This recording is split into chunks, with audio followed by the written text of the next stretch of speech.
Welcome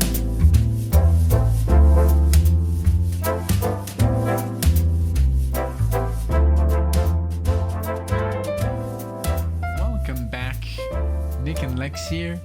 Welcome to the Jazz Hour episode 2. And tonight, I am by myself. Actually, Alexia is not home. She's working.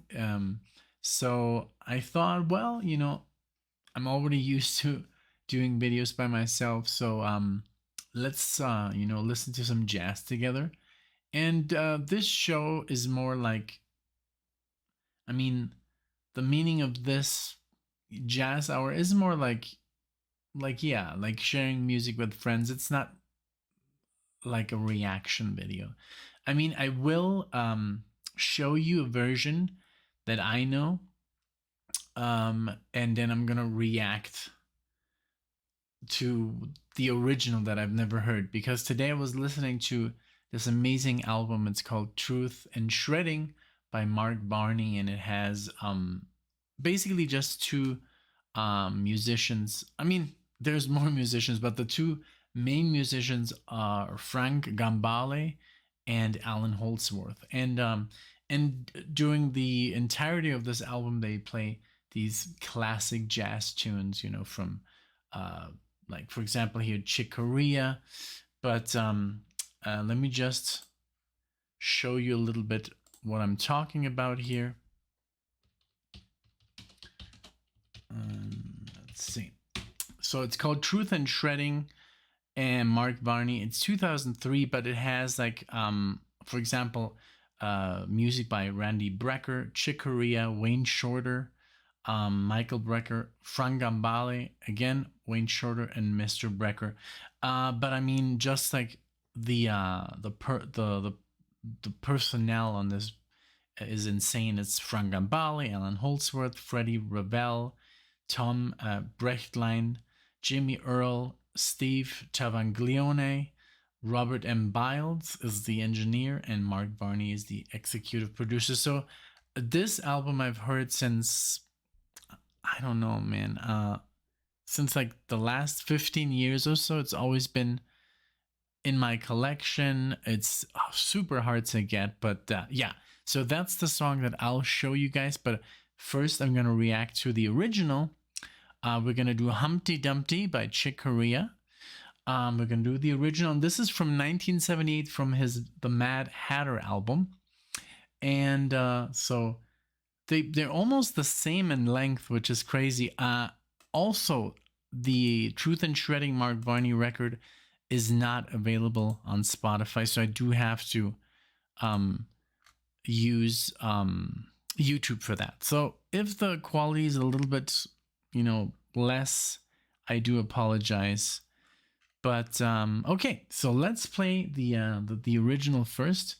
Humpty Dumpty by Chick Corea. Here we go. This one I do have. I've never heard the original, but I'm sure it's pretty close to the cover that Holdsworth and Gambale do. All right, so here we go with Humpty Dumpty. I hope you enjoy. Grab yourself some, you know, some tea, coffee, whatever you like. You know, you can always pause the video and then let's get going. But for me, I'll start right now. So you do enjoy. And if you're new to the Jazz Hour, maybe if you like this, you can subscribe, you can like it, you can leave a comment for maybe the third episode that I'm sure Alexia and myself will do. All right, so here we go.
Jesus.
Wow.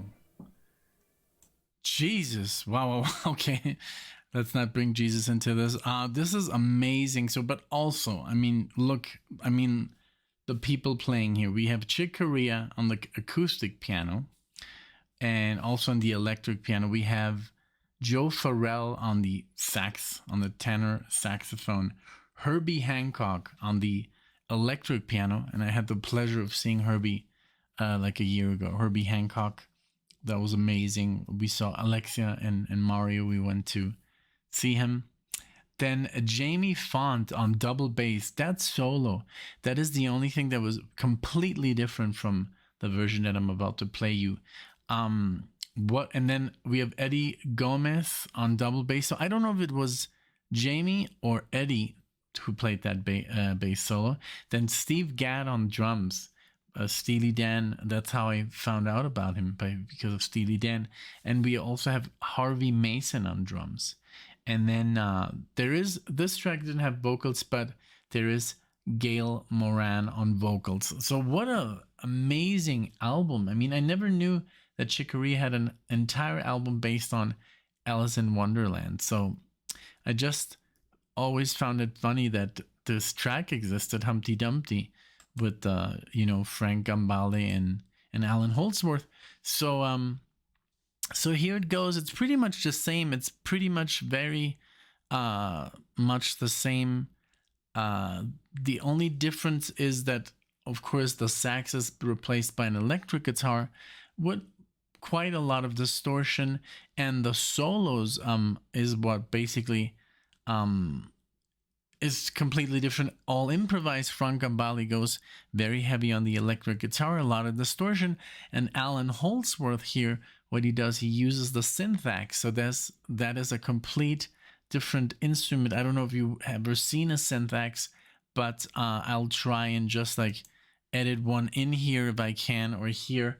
It's a very complex instrument, and it's basically like a keyboard, but not like the guitar keyboard. It has strings, but it sounds like it's more like a MIDI instrument. And I think it was Allan Holdsworth and a couple of guitar players who used that in the mid 80s or in the late 80s. I think it was what's his name? So sorry.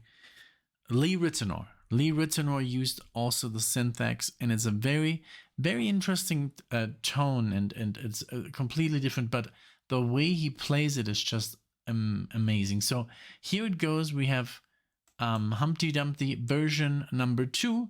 Now this is the one that I've heard hundreds of times, but I hope you enjoy this different version of Humpty Dumpty. Here we go. I used to think all socks were the Okay. same, and then I tried Bombas, and now I've convinced every single person in my life that they're the best. All right. Okay, so we cut this out, and okay, here we go with the version Humpty Dumpty, Frank Gambale, Allan Holdsworth. Here we go.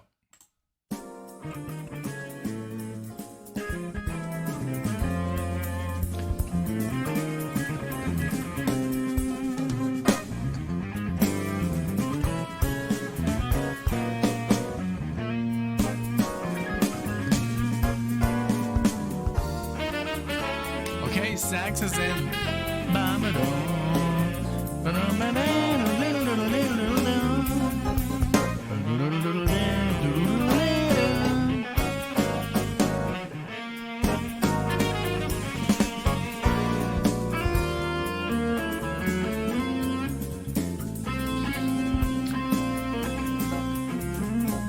Frank Gambale here.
Allan Holdsworth.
Okay, man, this was crazy.